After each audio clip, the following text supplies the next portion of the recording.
학우 여러분 안녕하세요. 길고 길었던 시험 기간이 어느 정도 마무리가 되고 오랜만에 목소리를 들려드린 것 같아요. 다시 돌아온 정규 방송의 첫 번째 순서는 바로 매주 월요일 1시 간단한 사회 문제나 이슈에 대해서 PD와 함께 이야기를 나누어 보는 시간인 PD들의 수다입니다.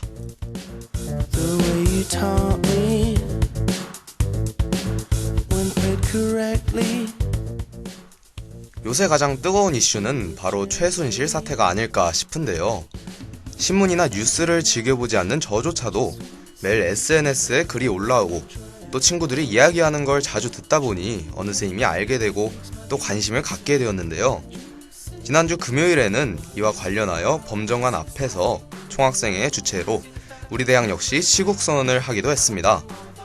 도대체 최순실 사태는 무엇인지, 왜 그렇게 중요하게 다뤄지는지, 또 연일 대학가에서 행해지는 시국선언이란 무엇인지 한번 살펴보도록 하겠습니다. 저는 이번 주 PD들의 수다 진행을 맡은 아나운서 김민찬이고요. 노래 한 곡 듣고 와서 DKBS 이재은 PD와 함께 하겠습니다.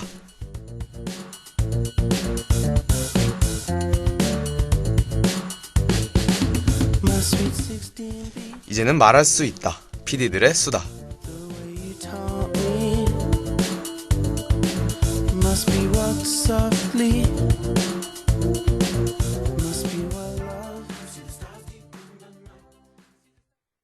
네, 노래 듣고 왔고요. 먼저 최순실 사태란 무엇인지, 왜 이렇게 논란이 되는 건지, 또 우리가 알아야 할 것들은 무엇인지 한번 알아보겠습니다. 안녕하세요, PD님. 요새 가장 핫한 이슈인 최순실 사태, 정말 말들이 많죠. 네, 처음엔 몇 개의 작은 의혹이었던 것들이 점차 주의 증언과 뉴스 보도 등으로 인해 사실관계가 드러나게 되면서 국민적인 관심을 끌고 있습니다. 그럼 도대체 최순실 사태란 무엇인가요? 간단하게 한번 요약해 주실 수 있나요? 쉽게 말하자면 최순실이라는 박근혜 대통령의 최측근이 사실상 국정을 장악하고 있었다는 건데요. 최순실은 대통령 연설문이나 국가기밀에 해당되는 자료를 직접 받아보면서 그 의사결정들에 영향을 미치는 등 최고 권력자의 역할을 하고 있었다고 합니다. 어떻게 일개 개인이 우리나라를 대표하는 대통령의 지위에 직접적으로 손을 뻗을 수 있었던 걸까요? 대체 최순실이란 어떤 인물인지 PD님이 말씀해 주시길 바랍니다. 최순실은 최태민 목사의 5째 딸이자 박근혜 대통령의 보좌를 담당했던 정윤회의 전 부인입니다. 여기서 최태민은 박근혜 대통령의 젊은 시절에 그녀와 가까운 사이를 유지하며 멘토 역할을 했던 인물인데요. 당시 최태민이란 인물 역시 박근혜의 뒤에 서서 행정, 정치, 경제, 언론계에 큰 영향력을 행사했다고 합니다. 이후 최태민은 박근혜에게 자신의 딸인 최순실을 소개시켜줬고 최순실은 그 권력의 수혜를 그대로 물려받게 되는데요. 현재 최순실은 서울 강남뿐 아니라 전국에 걸쳐 많은 부동산을 소유하고 있으며 박근혜가 대통령에 당선되고 청와대와 정부 인사에 개입하는 등 한나라의 정책과 안보, 경제, 외교 등에 큰 영향력을 미치고 있습니다. 참 믿기지 않는 일인데요. 사실 제가 이 최순실 사태에 대해서 처음 알게 된 것은 최순실의 딸 정유라 학생의 이화여자대학교 특례 입학, 그리고 출석과 과제 등 성적에 있어 특혜를 받았다는 의혹이 제기되면서부터인데요. 정유라라는 학생 한 명 때문에 학칭이 개정되고 그녀에게 불만을 하는 태도를 보인 지도교수가 갑자기 교체되는 일까지 있었다고 하죠. 이러한 의혹 때문에 이화여대 학생들은 진실을 요구하며 총장 사퇴를 촉구했고 지난 19일 최경희 총장이 결국 사임을 결정하게 되었습니다. 네, 사실은 이러한 정유라의 특혜 논란이 드러나게 된 것은 재단법인 미르와 K스포츠의 설립과 운영에 관련된 의혹을 조사하면서였죠. 보통 재단을 하나 만들기 위해서는 몇 주에서는 길게는 몇 개월이 소요되는데 이 두 재단은 이틀 만에 설립 허가를 받았습니다. 또한 그 신생재단 두 곳에 대기업들이 동시에 800억에 가까운 상당한 규모의 후원금을 자발적으로 지불했는데요. 경향신문에서 보도한 한 기업인의 인터뷰에서 내라니까 냈죠, 누구겠어요 등의 발언을 통해 자발적인 후원금이 아니었음이 드러났고 최순실이 자신의 측근을 재단의 이사장 자리에 앉혔다는 사실이 밝혀지며 이 두 재단의 설립과 운영에 깊숙이 개입했다는 정황이 드러났습니다. 이러한 의혹들에 더해져 24일 JTBC에서는 최순실의 PC 파일을 입수해 그녀가 대통령의 연설문을 받아보고 직접 수정했으며 외교와 안보에 대한 내용도 그것에 포함되어 있었다고 보도를 했죠. 네, 그래서 바로 다음 날인 25일 박근혜 대통령은 최순실 사태와 관련해서 대국민 사과문을 발표했습니다.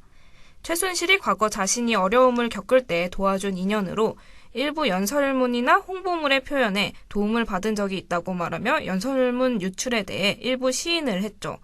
하지만 그것은 대선 때와 청와대의 보좌체계가 완비되기 전인 정권 초반 때뿐이었다고 해명했습니다. 여기에는 아직 의혹이 남아있는 상태입니다. 그런데 이러한 대국민 사과가 사실은 사전 녹화였다는 사실이 밝혀지기도 했죠. 약 90초간 준비해온 짧은 원고만 읽고 취재진의 질문은 받지 않고 퇴장을 했다는 사실에 국민들은 박근혜 대통령의 진정성을 의심하며 비난을 하기도 했습니다. 그럼 현재 논란이 되고 있는 최순실은 과연 어디서 무엇을 하고 있나요? 현재 최순실은 독일에서 체류 중이라고 합니다. 사태가 심각해지자 그녀는 세계일보와 단독으로 인터뷰를 진행했는데요. 신의를 가지고 박근혜 대통령을 도와주려고 한 것인데 무리를 일으켜서 죄송하다고 전했습니다.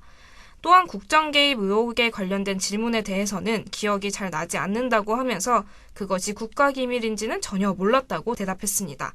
국내에 빨리 들어오라는 여론에 대해서는 현재 비행기를 탈 수 없을 정도로 건강이 좋지 않아 지금은 들어갈 수 없는 상황이며 건강이 회복되면 용서를 구하고 죄가 있다면 받을 것은 달게 받겠다고 말했습니다. 네, 아직까지도 남아있는 의혹이 많고 또한 밝혀지지 않은 진실들이 우리를 기다리고 있다고 합니다. 현재 국민들은 이러한 사태에 분노하며 박근혜 대통령의 책임을 요구하고 있는데요. 이렇게 날마다 새로운 사실이 보도되고 전 국민이 관심 있게 지켜보는 이 사태에 관해 우리가 이것을 왜 중요하게 바라봐야 하는지 한 말씀 해주시길 바랍니다. 대통령은 우리나라를 대표하는 최고 통치권자를 말합니다. 여기서 통치권은 국민들의 투표를 통해서 주어지는 것이죠. 그러므로 대통령은 국민의 뜻을 따라야 하는 자리입니다. 하지만 그 최고 권력을 허락되지 않은 개인에게 나누어주며 그 개인에 의해서 대통령이 움직이고 있었다는 것은 국민들을 속이고 대의민주주의라는 우리나라의 정치 시스템 자체를 부정하는 행위라고 할 수 있죠. 따라서 나라의 주인으로서 국민들은 우리나라의 국정 운영과 관련된 논란에 대해서 관심 있게 지켜보고 계속해서 우리들의 목소리를 낼 필요가 있습니다. 네, 많은 언론인과 정치인들은 이 사태가 쉽게 끝나지 않고 장기화될 가능성이 크다고 하는데요. 하루빨리 진실이 밝혀지고 또 해결되길 바라겠습니다. 그럼 저희는 노래 한 곡 듣고 다시 오겠습니다. 이번에는 대학가에서 연일 이어지는 시국선에 대해서 이야기해볼까 합니다. 최순실 사태에 대한 논란이 커지고 이화여대와 서강대 등을 필두로 각 대학들은 시국선언을 하기 시작했는데요. 처음 시국선언이 일어난 당일에 실시간 검색어 순위 1위가 바로 시국선언이었죠. 사실 저도 검색하기 전에는 시국선언이 무엇인지 잘 몰랐는데요. 저 같은 학우분들이 있을 수도 있으니까 간단히 설명 부탁드리겠습니다. 네, 시국선언이란 정치 또는 사회적으로 큰 혼란이 있거나 심각한 문제가 있다고 판단될 때 교수 등의 지식인이나 종교계 인사 등이 한날 한시에 정해진 장소에 모여 현안에 대한 우려를 표명하고 사태 해결을 촉구하는 것을 말합니다. 우려를 표명하고 해결을 촉구한다는 것은 그냥 말뿐이라는 거 아닌가요?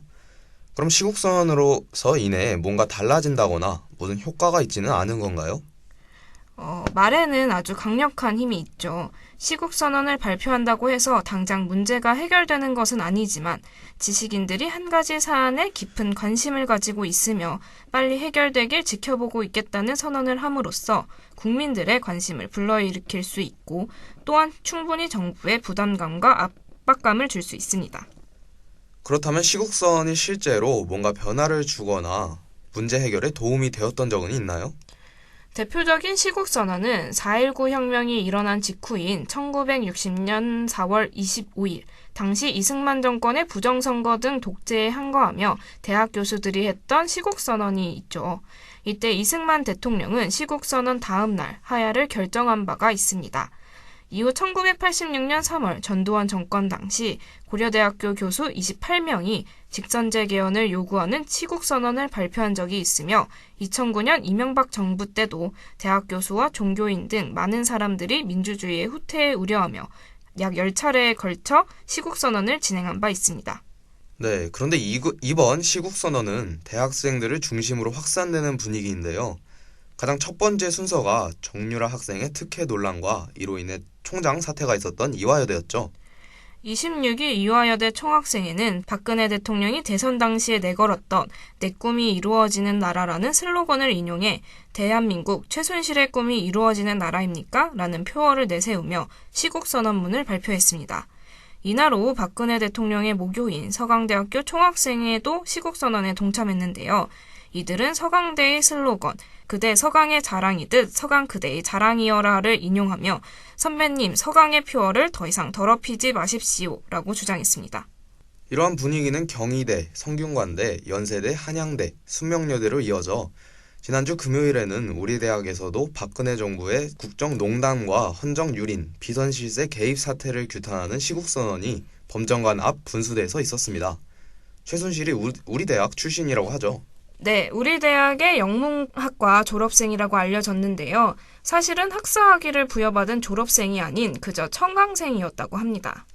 언론에 우리 대학의 이름이 언급되면서 우리 대학과 우리 대학의 재학생, 그리고 졸업생들의 명예가 실추되었을 가능성도 있을 것 같네요. 시국선언 당시 현장의 분위기가 어땠나요? 현장에는 200여 명의 학생들이 자리를 지켰는데요.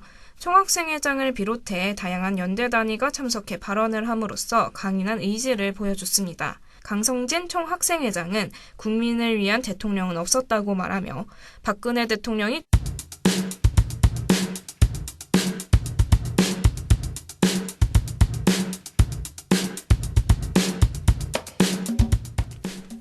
오늘은 최순실 사태와 대학가의 시국선언에 대해서 이재은 PD와 이야기 나누어 봤습니다. 소감 한 말씀 부탁드릴게요. 사실 스튜디오 밖에서 제가 쓴 원고를 읽는 아나운서를 바라보기만 하다가 제가 직접 이렇게 마이크 앞에서 말을 하게 되니까 굉장히 떨리기도 하고 걱정되기도 했는데요. 대학생으로서 뜻깊은 주제로 피수다에 참여하게 돼서 즐거웠습니다. 사실 저도 정치에 대해 관심도 별로 없고 아는 것도 잘 없었는데 이번에 많이 찾아보고 또 알게 되면서 앞으로는 알 건 알면서 살아야겠구나 하고 느끼게 됐습니다. 정말 이번 사태 저도 앞으로 어떻게 진행될지 꾸준히 지켜볼 예정인데요. 부디 빠르게 잘 해결되길 바랍니다. 네, 소감 감사합니다. 오늘 수고하셨습니다. 네, 수고하셨습니다. 감사합니다.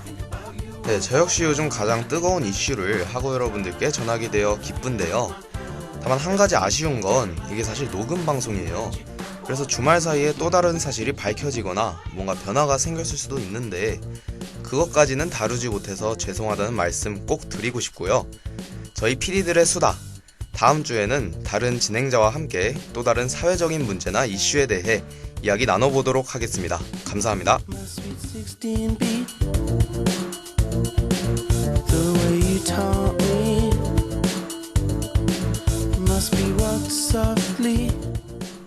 지금까지 제작 이재은, 기술 서수희, 진행의 김민찬이었습니다.